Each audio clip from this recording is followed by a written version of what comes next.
Together and give it up for DaWayne Nettles!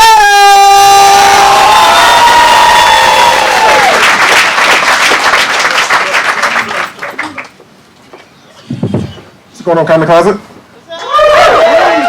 If you love that, this is nothing like that. But I am going to talk about whales. I'm really big into documentaries. So there was this one a few years ago called Blackfish. It's about SeaWorld's most famous killer whale, Tilikum, and how he kills his white female trainer during performance. Now, the crazy part about this documentary is this is their best trainer, but SeaWorld writes it off as trainer error. Weird, right? So I love the documentary. I get to the end every time. I love it. But every time I get to the end, I can't help but feel jealous. And somebody's like, how did you do that? I can't help but feel jealous because this documentary was called Black Man. It wasn't quite in the same. They would have shot Tilikum as soon as he approached that poor white woman. Like, guys, I can hear the police report right now. They call it in. They're like, Tilikum was wearing a hoodie. He appeared to reach for a gun. But guys, listen. Recently, I realized, you know what? Tilikum wasn't a black fish at all. Tilikum was a white fish in blackface. Racist ass cereal. Listen, I'm gonna tell you guys how I know Tilikum was a white fish. I'm gonna tell you how I know he's white. Number one, Tilikum got pissed off at work one day and decided to kill his coworker during performance.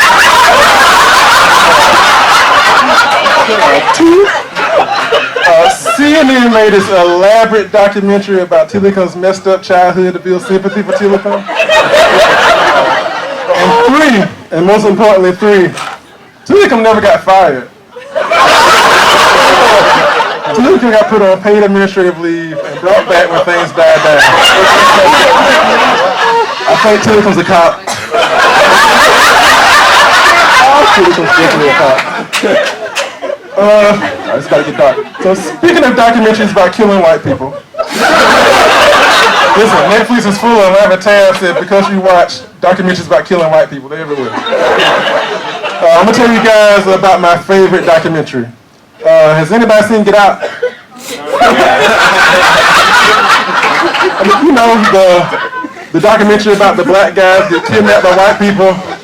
He gets brainwashed. Then at the end, he kills the white people and escapes back to black America.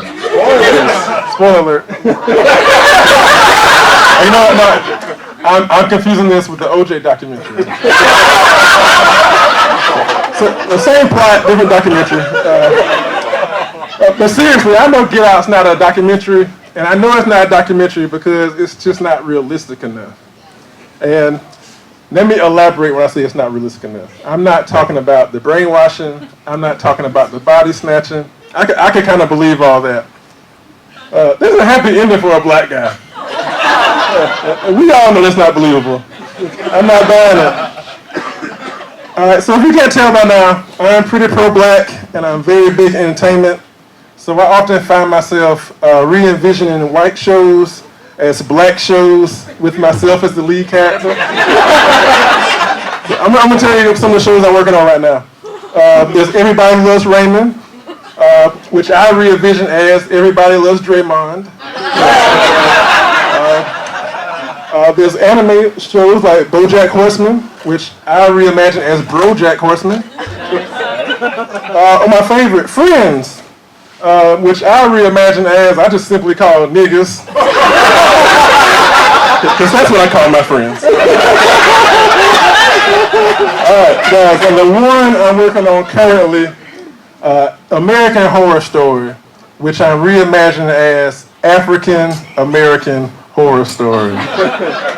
Alright, so I'm writing that right now, but I'm having a real hard time. I'm about 3 episodes in, and so far, it's just me getting pulled over by police every episode. Scary as hell, but it's not really compelling plot-wise. Alright, so let's move on to sports. We had a Super Bowl recently. Does anybody know what happens to the gear for the losing team at the end of the Super Bowl? Alright, so I'm going to tell you guys. So at the end of the Super Bowl, they send the gear for the losing team off to third world countries, like it's donations. So I was sitting around one day and I thought to myself, I said, growing up in a third world country must be a lot like growing up in the South. Because everywhere you look, you see memorabilia for the losing team. Think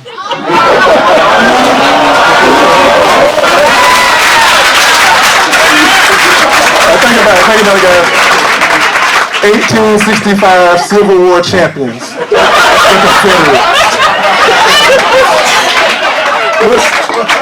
What's even more ironic, guys, most of those teams in the Super Bowl, they also lost to the Patriots. Alright, so I've discussed documentaries, movies, a little about TV, sports. I'm going to wrap up with comics. So comics have gotten very progressive as of late. So progressive, we even have a Black Spider-Man, guys. Black Spider-Man. Only question I have about Black Spider-Man is this. What sets off Black Spider-Man's spider sense? I have a few ideas.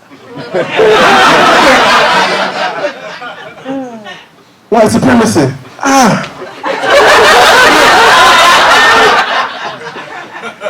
Unseasoned chicken. Potato salad with raisins. Oh, but seriously, guys, I was so excited.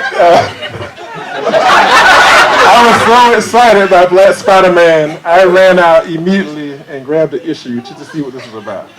So I'm going to give you guys a brief synopsis of what I saw in this issue of Spider-Man. So it's pretty traditional for the most part, but I'll walk you through it anyway. So Spider-Man's out, he's swinging around. Running around like Spider-Man does. Swings up, lands into a theme park. All right, so he lands in a theme park, he's looking around, scoping the place out. Next thing you know, Spider-Sense goes crazy. Next thing you know, villain jumps out. Spider-Man jumps back. So in true superhero fashion, Spider-Man looks up, he's breathing hard. If it isn't my arch nemesis, Blackfish. Racist ass William. Thank you guys, this has been my time.